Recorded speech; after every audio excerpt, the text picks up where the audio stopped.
Welcome back to the channel, everybody, and I hope this Valentine's week has treated you well, and if it hasn't, I hope you treat yourself well.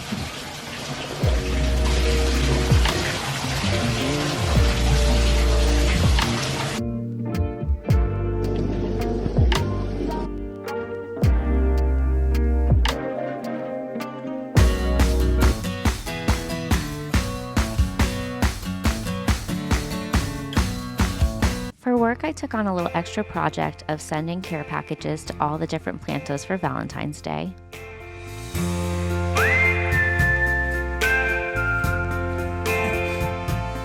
I started with assembling the cardboard boxes that I was going to ship them in, and then I just divvied up all the fun little vegan snacks and treats that I got them.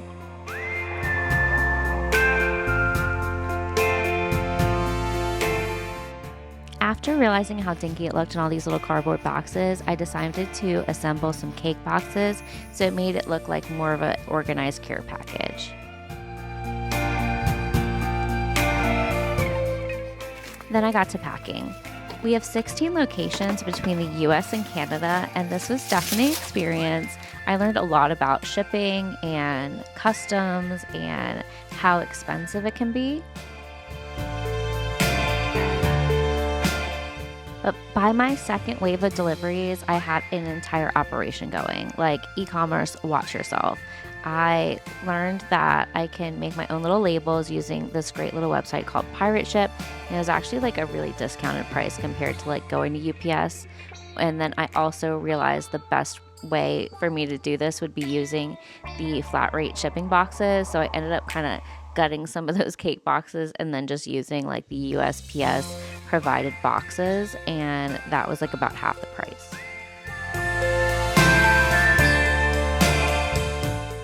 I also created a little spreadsheet so that way I could track the tracking numbers, and throughout the week I wanted to double check to make sure they got delivered in time.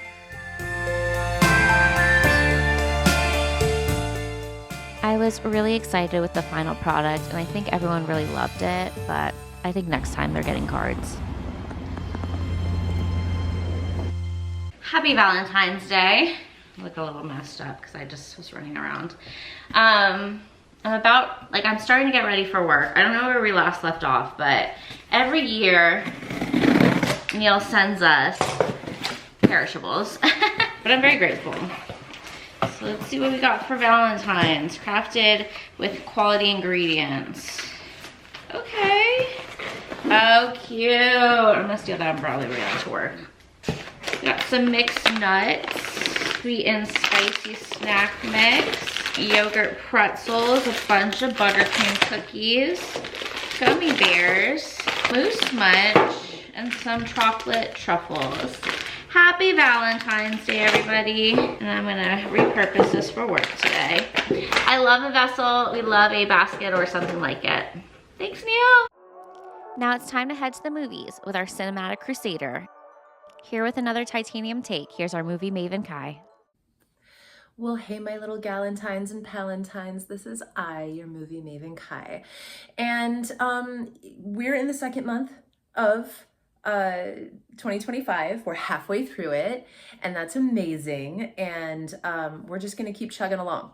We're gonna keep doing this, guys. And I love this time of year because you've got those days that, you know, you go out in your sweater and 2 hours later you are suffocating because it's so hot. And it's not even that it's really hot, especially here in LA. It's more that you perceive it to be hot because the day before it was 50 degrees and today it was like 78.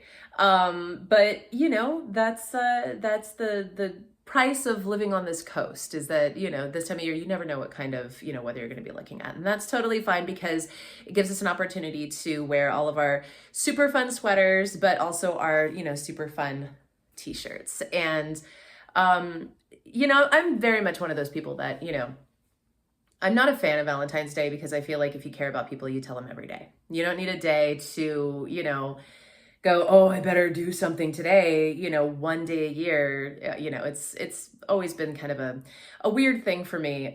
So I'm one of the people that goes, it would be better if it were just second Halloween So I do everything that I can to, you watch your favorite horror movies. You watch and I love the ones that have, some kind of love story to it or some kind of, romantic interlude. And a lot of them do. But I always like to revisit one of my recent favorites, My Bloody Valentine, which was remade, I believe it was 2009.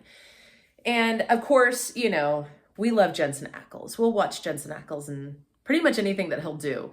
But I didn't get a chance to see Heart Eyes with my other, favorite Devon Sawa. So we revisited My Bloody Valentine. And it's a remake from a movie, I believe it was done in the 60s or 70s. Very, very, very similar, backstory and premise and everything. It was updated for the time.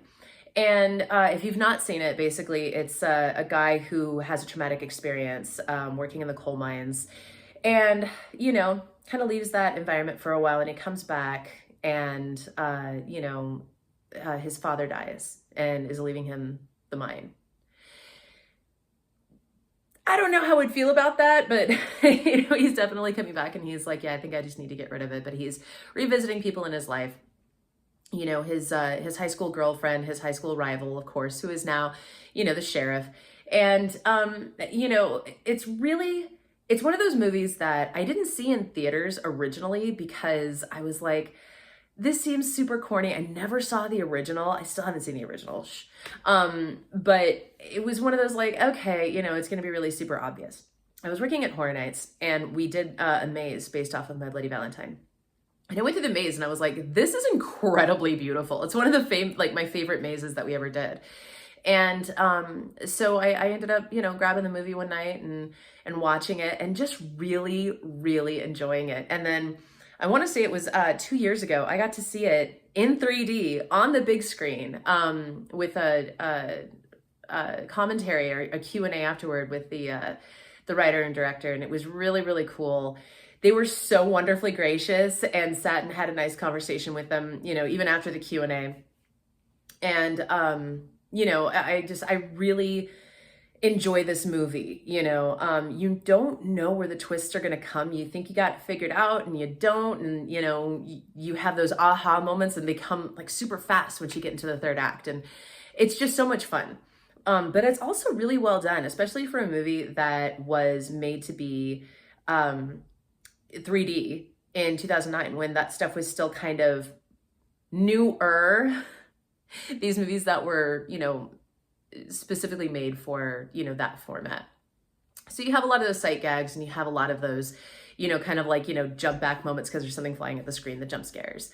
But they're done very tastefully in this one. The only thing that I can, kind of equate it to now is, when you see a 4X movie and you have those, those 3D moments, but then, the seats move and it's kind of like you're on a roller coaster and, you feel like that, those rumbles and that raise and lower, that's really fun. And you have the sense, pumped in and the, spraying water and stuff.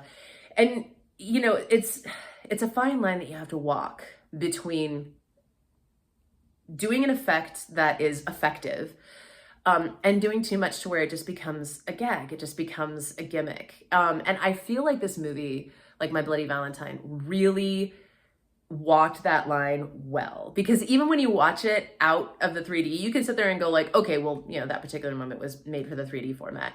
But for the most part, you just kind of go like, it's a good movie. And then when you do finally see it in 3D, you go like, wow, like they really, went for this. You have that depth of the mind, them walking through it and everything. And they kind of, they put a lot of thought into it considering it was an incredibly low budget movie. But yeah, it's a super fun one to watch. Again, Jensen Ackles looks absolutely gorgeous, all the way through it, as he always does. And this was, just a few years into, his stint on Supernatural. So you had, during that time, a lot of remakes, specifically of horror movies being made. So you had, My Bloody Valentine, you had, House of Wax, which had, Jared Padalecki. I have to be very careful of how I say his name because I always say it wrong. He also did Friday the 13th remake. You had the Nightmare on Elm Street remakes. There was a lot of them going around, and I feel like those were all so well known and so beloved that people kind of wrote off the remake, you know, the horror movie remake. I very much enjoyed them.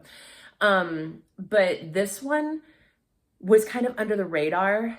And I think that a lot of people didn't appreciate it for really what it was, because like I said, they put a lot of love into it. They put a lot of thought. And it's one of those that you can definitely, you know, see where they were mindful of, this is going to have an impact, or this is, you know, going to be something really fun and really cool. And I appreciate that when it comes to filmmakers that, you know, like I said, you don't have a big budget. So, you know, putting that much care into it, I appreciate that.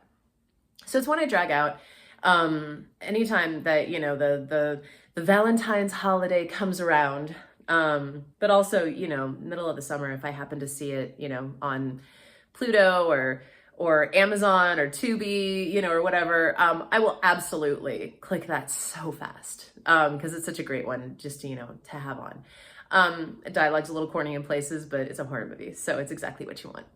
I hope that you survived the weekend and the holiday. I have a lot of friends that are in the service industry, and I didn't hear much about it being super great. You know, they made their money, but you know, you see a lot on Valentine's Day. You know, I was there for 12 years. Rusty's still there. You always have really interesting Valentine's Day stories. But just, you know, I hope that you survived it. I hope that, you know, if you have somebody that, you know, you love and care about, that you got the chance to spend some time with them, or, you know, you at least got a cute little something that lets you know that you're appreciated. Even if it's just a nice little note, or, you know, a nice long phone call. And if you don't have, you know, a special significant other, I hope that you let the people in your life that you do care about know that you care about them. You should do that every single day. But, you know, when you have a very specific day that is meant for, you know, that, you know, specific thing, it's good to reach out to the people that you love. Make sure that they know it.